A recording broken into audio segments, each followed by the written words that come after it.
Let's start with next chapter, which is Kingdom Plantae.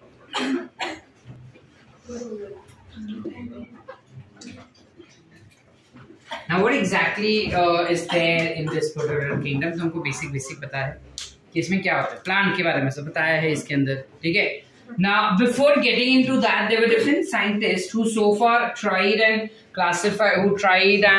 grouped organisms into 5 different kingdoms. Furthermore, we had another scientist who tried classifying plants into more detailed concepts. Like for example, we had someone called as Aristotle who tried classifying plant. Aristotle सबसे पहला scientist था जिसने plant kingdom को, Plantae को आगे classify किया था 3 के बेसिस पे, and that was classified based on their height. उनके हाइट के बेसिस पे 3 टाइप के उन लोग क्लासिफाई हुए थे. We had something called as shrubs, herbs and trees. But again, this wasn't a very concrete. अच्छे से ये classification नहीं बोल सकते because shrubs, herbs or trees are very general groups that you have to very general groups. So to be more specific about that, we had another scientist called as Carolus Linnaeus या Linnaeus, what do you call it as? इस बंदे ने हमको plant को सारे ही organisms जो भी इस धरती पे है उन सबको क्लासिफिकेशन करवाने के लिए आर्टिफिशियल क्लासिफिकेशन मेथड हमको दिया था. अब ये आर्टिफिशियल क्लासिफिकेशन मेथड जो उसने हमको दिया है, इसमें क्या कंसिडर होता है? तो इसमें basically you have superficial morphology that has been considered. Superficial morphology मतलब क्या? सुपरफिशियल मॉर्फोलॉजी यानी कि ऊपर से जो भी अपने को दिखाई दे रहा है कि लीफ का शेप कैसा है, लीफ का कलर कैसा है, ठीक है, कितना लंबा होता है, कितना छोटा होता है, बाहर से उसके फीचर्स कैसे हैं, मतलब फ्लावर्स कैसा ग्रो करता है, फ्लावर्स के इन्फ्लोरेसेंस किस टाइप के है, फिर लीफ का अरेंजमेंट कैसा है, लीफ कंपाउंड है या सिंपल लीफ है, कंपाउंड है तो पिनेटली कंपाउंड है या पाल्मेटली है, एंड उस पर वाइफिकेशंस क्या है, इन सब को कंसिडर करके हमने क्लासिफिकेशन करवाया था प्लांट्स का और बाकी ऑर्गेनिजम्स का भी, ठीक है. हाउएवर एक और साइंटिस्ट था जिसने बोला कि ये जो मेथड तुम वापर रहे हो ना क्लासिफिकेशन का, मस्त मेथड है, लेकिन अगर इस मेथड को तुम एक और चीज के साथ सब्स्टिट्यूट कर दो, सब्स्टिट्यूट नहीं बोलूंगा मैं, एक और चीज तुम ऐड कर दो इसके अंदर, which is reproductive mechanism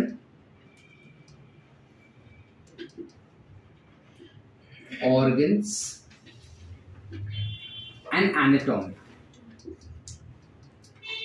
यानी कि सुपरफिशियल मॉर्फोलॉजी तो तुम कंसिडर करोगे, साथ में ये भी देखो कि वो प्लांट्स या वो एनिमल्स रिप्रोडक्शन कैसे करते हैं, उनके रिप्रोडक्टिव ऑर्गन्स कैसे है, और उसके साथ साथ ये भी देखो कि अंदर के टिश्यूज वगैरह कैसे हैं उनके. अगर तुम ये कंसिडर करोगे ना तो क्लासिफिकेशन और ज्यादा कॉन्क्रीट हो सकता है, और ज्यादा ऑथेंटिक और रिलायबल हो सकता है. ये टाइप के क्लासिफिकेशन को हम कहते हैं क्या? Natural classification. Question is, who gave us this natural classification? So there was a scientist called as Bentham and Hooker.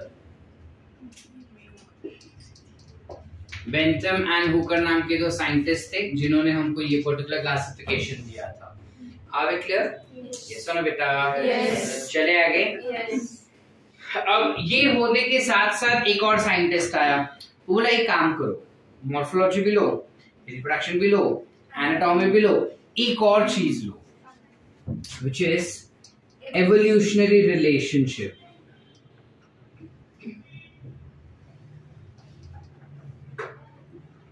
और इस टाइप के क्लासिफिकेशन को उसने कह दिया phylogenetic classification.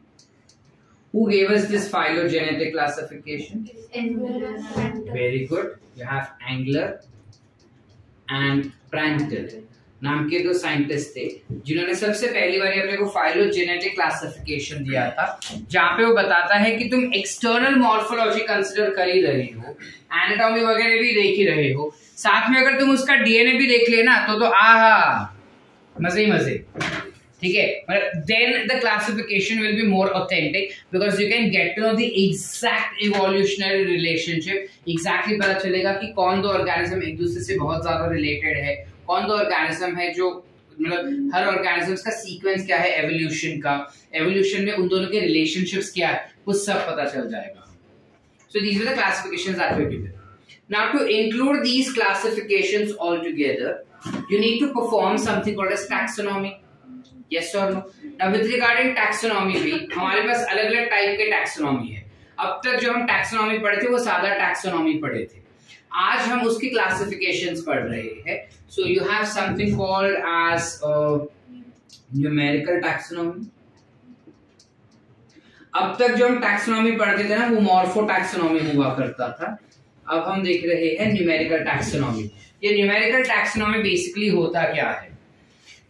It's a very simple and computerised version and it's one of the most advanced and most preferred version of taxonomical classification.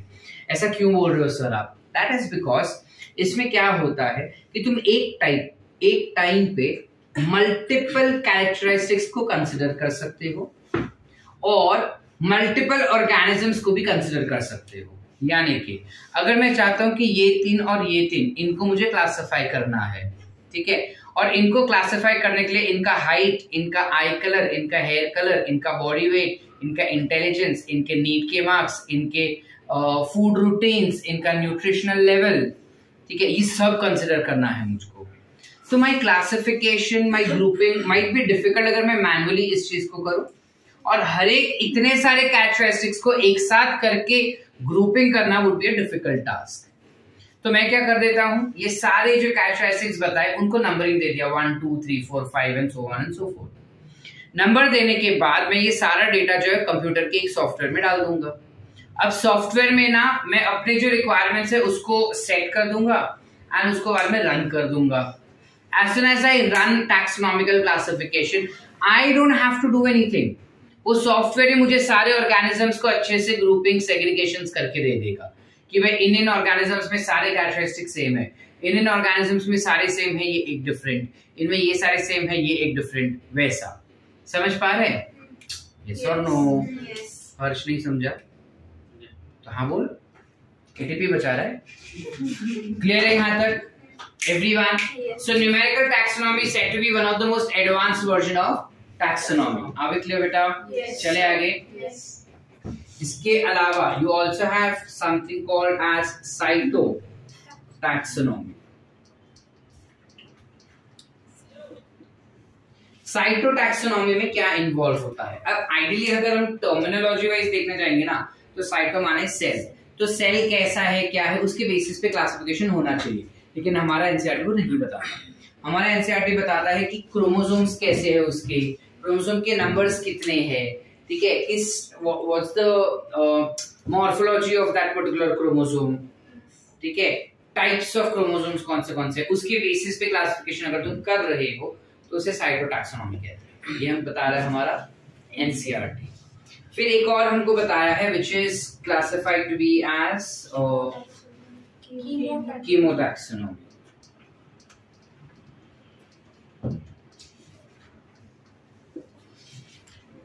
Now what exactly is chemotaxonomy?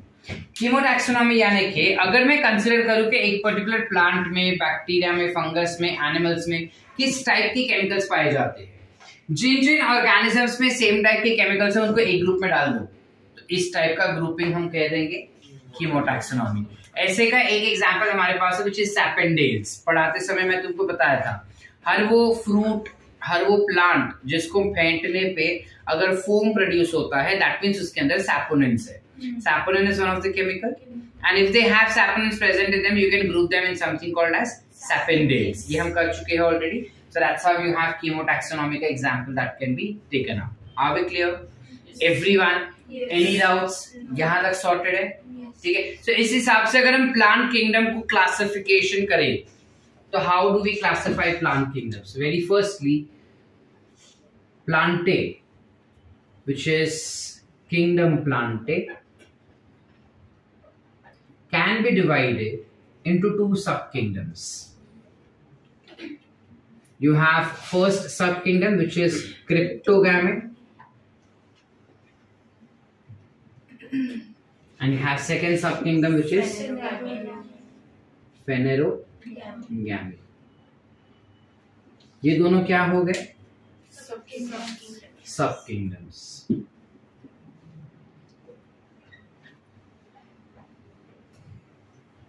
ठीक है। Cryptogamy को cryptogamy क्यों कहते हैं? क्रिप्टो यानी encapsulation, cover करना, छुपाना। तुम्हारे व्हाट्सएप पे देखो लिखा आता है दैट दिस मैसेजेस या chats between these are encrypted, end to end encrypted. मतलब क्या कि ये सिर्फ तुमको ही पता कि क्या हो रहा है, व्हाट्सएप वाले को नहीं पता क्या हो रहा है।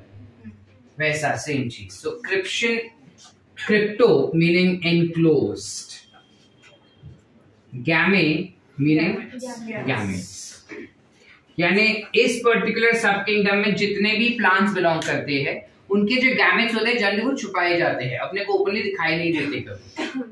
जबकि फेनेरोगैमी, फेनेरो मीनिंग ओपन या एक्सपोज्ड, गैमे यानी gametes. So these are exposed या फिर ओपन गैमेट्स। ठीक है। Cryptogamy can further be classified into three categories. You have something called as Thallophyta, Bryophyta, and Pteridophyta. ये सारे क्या हो गए? उसके डिविजन्स हो गए।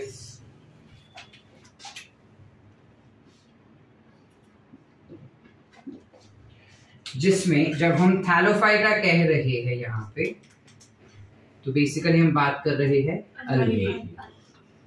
सो अलगे जो होते हैं, आगे तीन क्लास होते हैं उनके पास। There are three class that you have for algae. You have first which is Chlorophyceae, you have Phaeophyceae. उनके कलर के बेसिस पे green algae, brown algae and Rhodophyceae which is nothing but red algae. बच्चे हमेशा confuse रहते हैं इस बात पे कि कौन सा ब्राउन, कौन सा ब्लू, कौन सा क्या।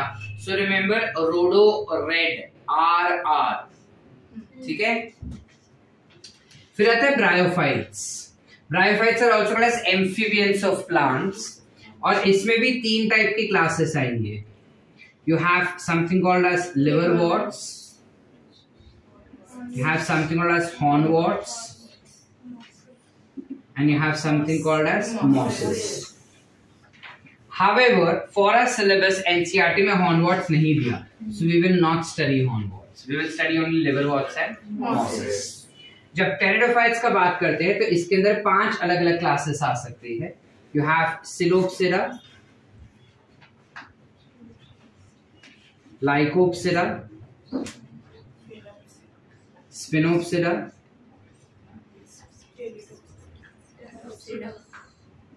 Pteridopsera. Done, I guess? Yes. These are the 4 classes, not 5. There are 4 classes of pteridophytes that we have. Pteridophytes are classified to be the first vascular plant that came on this earth. इस धरती पे पहला अगर कोई vascular plant आया था तो वो टेरिडोफाइट्स था। ठीक है। और पहली बारी प्लांट्स जिसका बॉडी प्रॉपर्ली डिफरेंशिएटेड था into root, stems and leaves, that was nothing but pteridophytes. Are we clear? Talking about phanerogams, they can be divided into gymnosperms and angiosperm. So जब हम जिम्नोस्पर्म्स और एंजियोस्पर्म्स का बात करते हैं, gymno यानी naked, sperma यानी seeds, so they generally tend to have naked seeds, whereas angio यानी एनक्लोज्ड, स्पर्मे यानी सीड्स। सो बेसिकली जिम्नोस्पर्म्स जो होते हैं ये होते हैं एडवांस टाइप के प्लांट है, लेकिन इनमें ओवरीज नहीं होता, और ओवरीज ना होने की वजह से इनमें फ्रूट्स नहीं बनता। फ्रूट्स के डायरेक्टली सीड्स बन जाते हैं लेकिन फ्रूट्स नहीं बनते, और क्योंकि सीड्स के आसपास फ्रूट नहीं है इसलिए हम इसको नेकेड सीडेड कहते हैं। ठीक है, talking about angiosperms, they can be further classified into 2 classes which includes monocot and dicot. Now I don't know where it is written exactly in detail, whether it is this chapter or in reproin organisms or in reproin plants, but तीन में से कोई एक chapter में mention किया है कि monocots और डाइकॉट्स में से this particular dicot is one of the most advanced version of plant. सबसे recently जो evolve होके इस धरती पे आया है plant, that is this monocot.